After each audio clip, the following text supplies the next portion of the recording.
Hello and welcome to In Touch with Durham County. I'm your host, Deborah Craig Ray, Chief Communications Officer. We are pleased to bring you a couple of innovative and exciting segments for discussion today. First of all, I'm delighted and honored that our Durham County Sheriff Clarence Birkhead is joining us today. Hello, Sheriff. Thank you for being with us. Hello, Deborah. It's my pleasure. I know how busy you are, and I'm just grateful for your time today. Well, it truly is always a pleasure to sit down and have a conversation with you. So thank you. I look forward to it. Absolutely. In our second segment, Gina Upchurch, Senior PharmAssist, will join me to help explain how new federal law changes can help our seniors manage the cost of certain prescriptions and more. Very helpful information. So, Sheriff, let's get started. You know, I always like to start a conversation by just doing a check-in. How are you doing? Well, I'm doing well, under the circumstances. And what I mean by that is there is a lot to do. There's always a lot to do when it relates to public safety. But overall, I think I'm doing pretty well. I continue to stay engaged with the community. I continue to check in with myself from time to time to make sure I'm okay, a little self-care. And then every once in a while, on those rare occasions, I step back. I just step back to reflect and take a deep breath and sort of recharge my battery. So I think I'm doing pretty good. Thank you. Well, very good, and we're just so grateful for you. So let's talk a little bit about some of the things that your team's working on. And certainly keeping Durham County safe is important. It's priority one. Crime and violent crime is continuing. There are challenges in our community. Can you talk about some of the things you're doing? This is, and I tell people this all the time, Deborah, this is a wonderful time to be in Durham. The prosperity, the growth, the innovative companies that are moving here, this is a great time. And with that, the population growth, on average, 20 so people a week move to Durham. So it's a really good time to be in Durham, but that also brings challenges for public safety, not just law enforcement, but fire and EMS. And I talk with those colleagues as well about the challenges that they face. From a law enforcement perspective, our job is to keep the community safe, to provide critical life-saving services. Also in the detention center. So from the law enforcement perspective, we have to make sure that we have the capacity to respond to those in need, those calls for services. And so we're doing that. And you mentioned the violence and the gun violence, and certainly Durham continues to have challenges with gun violence. I'm working with the U.S. Attorney's Office in the Middle District to bring back Project Safe Neighborhoods. You've heard us talk about that. Yes, a national program. A national proven program to address violent crime and to target violent offenders. This is not about over-policing a neighborhood. This is not about heavy-handed law enforcement.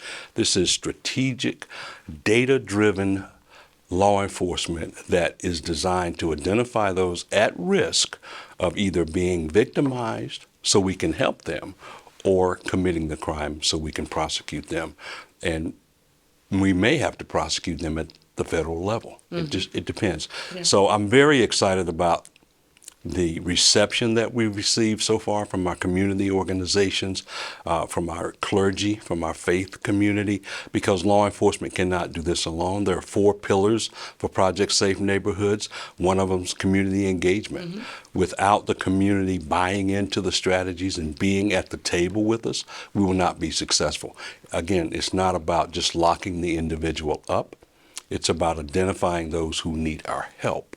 And if they refuse our help, then we lock them up. Because there's a give and take. So I'm excited about that. And we're also doing everything we can to address the opioid issue, the mental health issue. In my jail, I have medication-assisted treatment, first in the state of North Carolina to do that in our detention center. We've treated a number of individuals who are battling an addiction, but also a mental health crisis. We have mental health providers in our detention center as well. And so to say that working in the detention center is a challenge would be an understatement, because these are the individuals who really need our help. Did they break the law? Absolutely. Are there consequences? Absolutely. But by and large, they need our help. And my staff and I are committed to continue doing that. Awesome, awesome.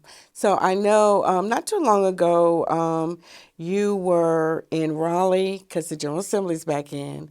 I know you were with our representative Marsha Moray and Moms Demand Action and some other groups over talking about red flag laws and securing firearms. Talk to us a little bit about that, please.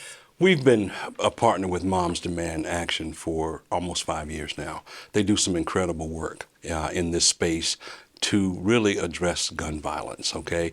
And Marsha Moray and I have pushed responsible gun ownership, red flag laws to take the guns out of the hands of those who are intent on doing harm to themselves or others. Really running background checks to identify those who may have committed the crime and slipped through the cracks of the system. So standing with Moms Demand Action is something I will always do. The incredible group, national grassroots movement addressing gun violence. Unfortunately, during that press conference, we announced that gun violence is now the leading cause of death in our youth in the country. Not texting and driving, not opioids, but gun violence. Gun violence is killing our youth. And so part of the governor's initiative of NC Safe, we want folks to be responsible gun owners. We want them to secure their firearms. If they're going to have a firearm in the home, have a safe. Unload the firearm, separate the ammunition from the weapon itself to really minimize the risk of a young person finding that weapon and doing harm to themselves. But also to, if your house is broken into, okay, we don't want that weapon to be stolen and end up on the street. And unfortunately, we see that quite often. Yeah, and people leave their guns in their cars. I don't know what to say to that, Deborah. It is unfortunate. Your automobile, your glove box, your trunk is not a gun safe. Right. And we know that criminals target vehicles for crimes of opportunity, looking for cash or a laptop or a weapon. And a significant number of the weapons reported stolen in Durham are stolen from vehicles. And that's an alarming trend that we at the Durham County Sheriff's Office try to address through education. We also give out gun locks and really try to encourage people to be responsible gun owners. And again, let me just say this. It's not about the Second Amendment. Right. We're not talking about taking away anyone's right to bear arms. We're talking about being responsible. If you drive an automobile on the streets and highways of this state, you take driver's ed as a youngster, you get your driver's license renewed. Why don't we do the same for gun ownership, education, and responsibility?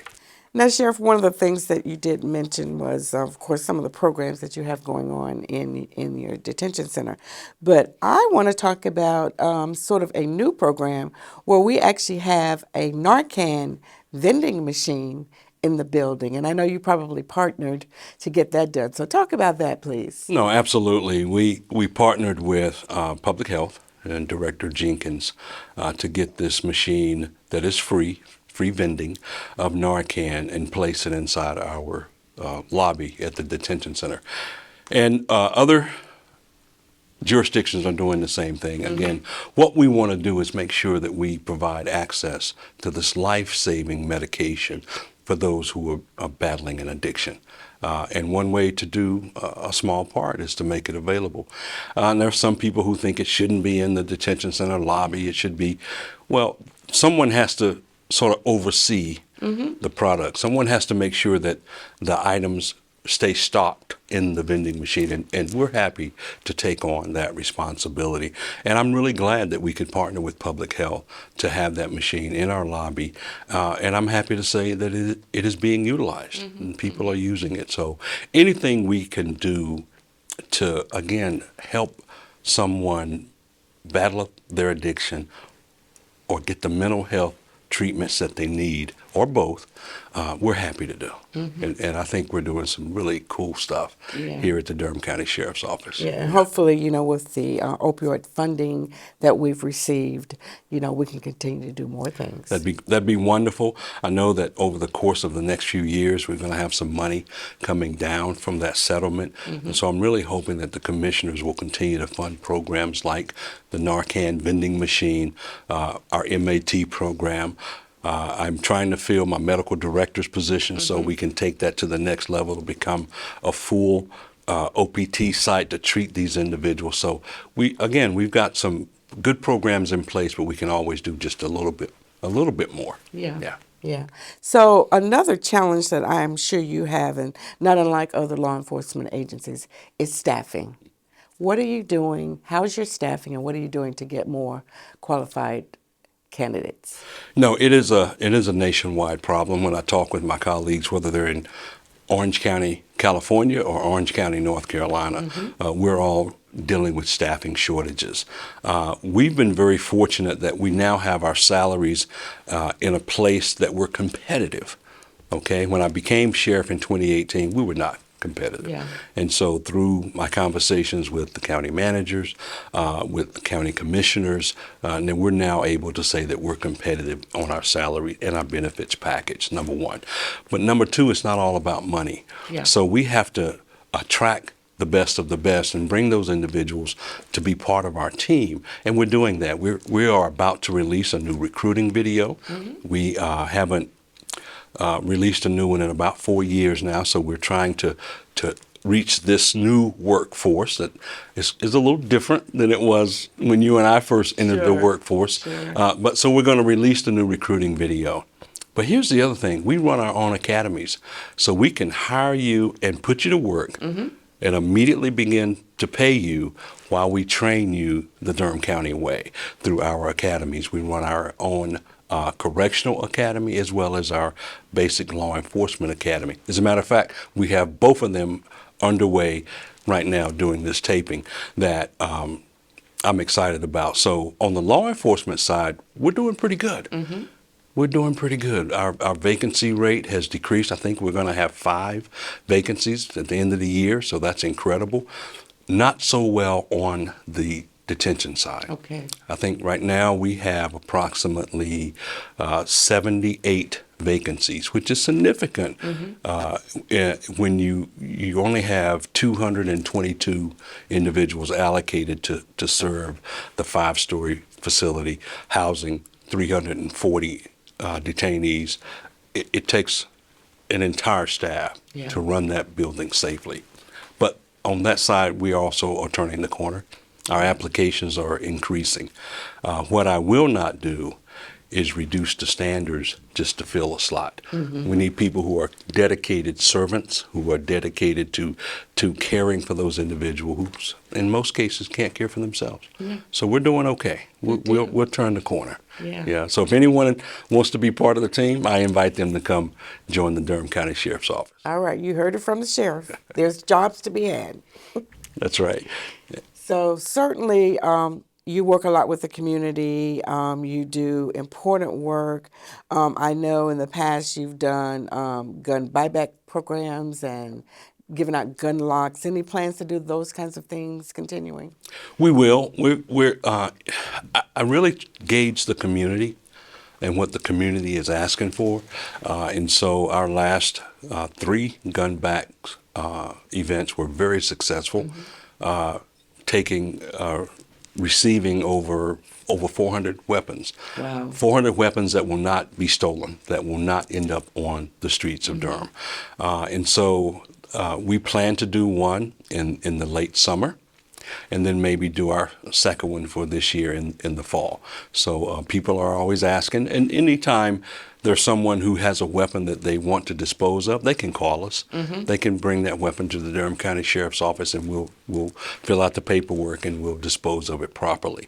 But those events, not only do we take those weapons in that are voluntarily surrendered, but we give out gun locks. We give out information, again, about being responsible gun owners. And we know it's a small drop in the bucket of the weapons that are available here in Durham. And so, but it's one way for us to do our part, to continue to try to educate people and keep our streets as safe as possible. Well, we certainly appreciate it. Yeah. Well, actually, our time has gone really fast, and I wanted to save a little time for you to touch on something that we hadn't maybe touched on already. Well, I think we've covered quite a lot, and what I would say is that we need law enforcement, and our success is incumbent upon the community's approval, and that's why I spend so much time in the community. And so I would encourage anyone who's watching this show, as I know millions of folks are watching this show, to really think about public safety from a community perspective.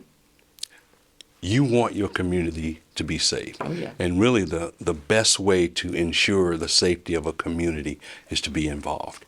So I encourage them to get involved in our programs, volunteer to sit on the Sheriff's Advisory Board, come visit the detention center. We can arrange that, but really take a look at what's going on in your community and partner with law enforcement. Very good. We need that. Very good. Well, again, I just want to thank you and your entire team for what you do to keep our community safe. And I know you don't just work in our community. You have connections. You're on boards, state and nationally. And so, again, we just thank you for sharing your time. Thank you so much. All right. Well, we're going to take a quick break. Don't move. We'll see you on the other side. When we return, we'll speak with Gina Upchurch from Senior PharmAssist.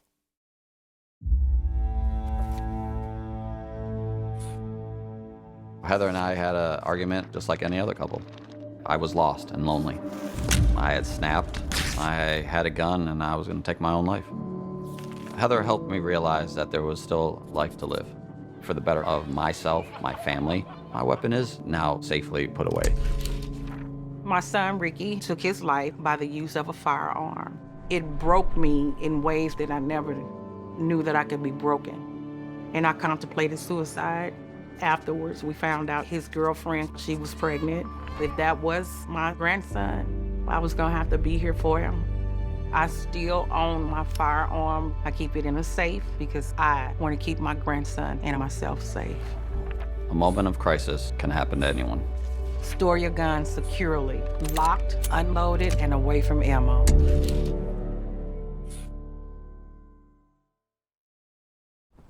Substance use disorder and addiction is so isolating. And so, as a Black woman in recovery, hope must be loud.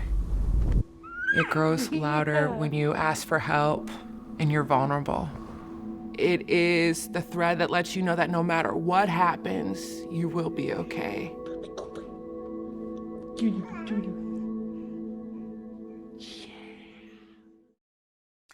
Welcome to the show, Gina.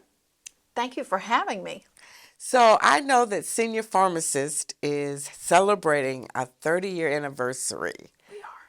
And I think I've known you all that time. That's right. That's right. It's been a while. Yeah, so that's fantastic. Congratulations. Thank you. And I'm glad you could join us today. Yeah. Tell us a little bit about how you got started. Great. And you may remember this, but back in the day, Durham County Hospital Corporation was looking to see what could be done to help older adults who couldn't afford their medicines.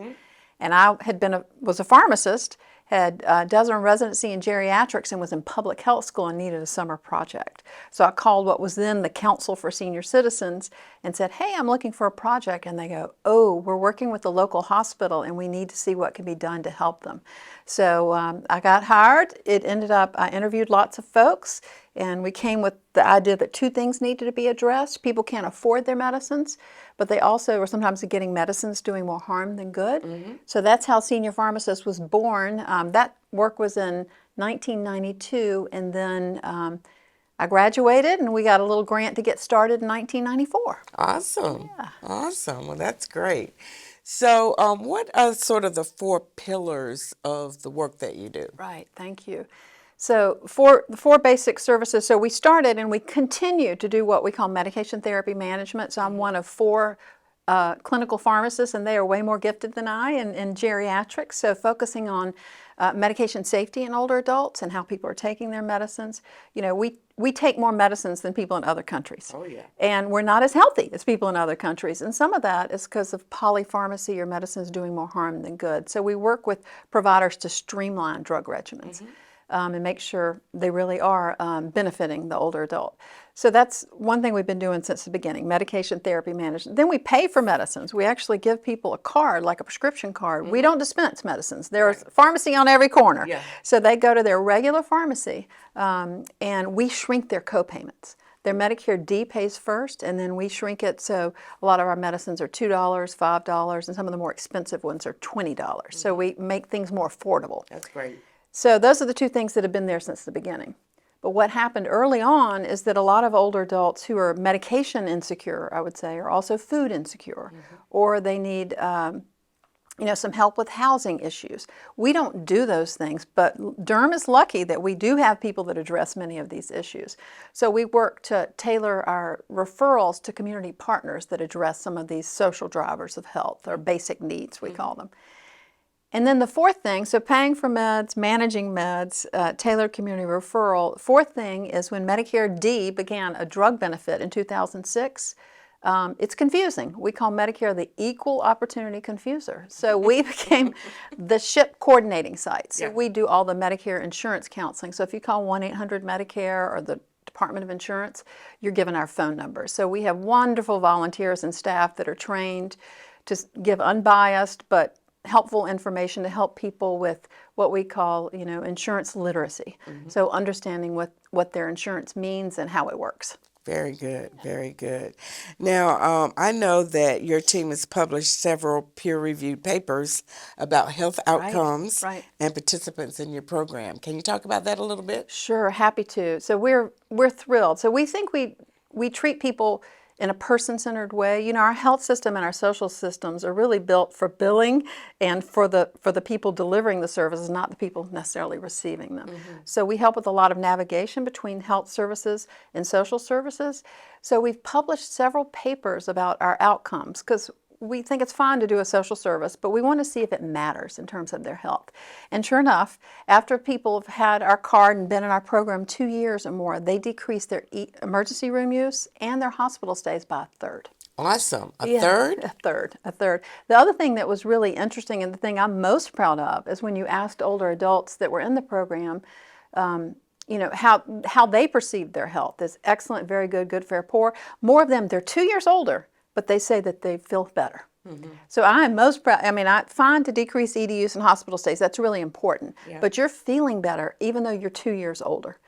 So we're excited about that.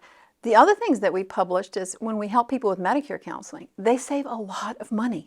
So we've published that several times in peer-reviewed journals, and this past year we haven't published it, but people on average saved, that were in a standalone drug plan and needed a different one, the average savings was $1,300 from 1 year to the next. That's amazing. So it's really important that people pay attention to their Medicare coverage, if they want to save money. Yeah. So I understand because you guys are so successful, you are helping other communities set up a similar program. We are. We are so fortunate to have worked with some Duke partners to, I'm a big UNC girl, public health pharmacy school, and we work with a lot of UNC partners, but the Roybal Center on Aging at Duke managed to get a National Institute of Health, National Institute on Aging grant for us to work with the School of Nursing and School of Medicine on helping 3 communities try to replicate our model.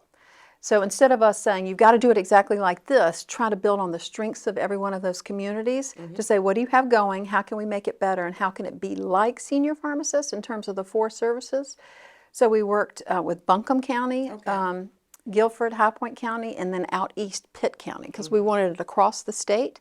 But the thing is, we're not only helping them replicate the program, we're studying the replication. What made it hard? What made it easier? What facilitated the replication? And so now we hope to learn from that, and we're in the midst of looking at that because we just finished work with those communities. And I'm glad to say they're all moving forward. None of them stopped dead in the tracks and said, no way.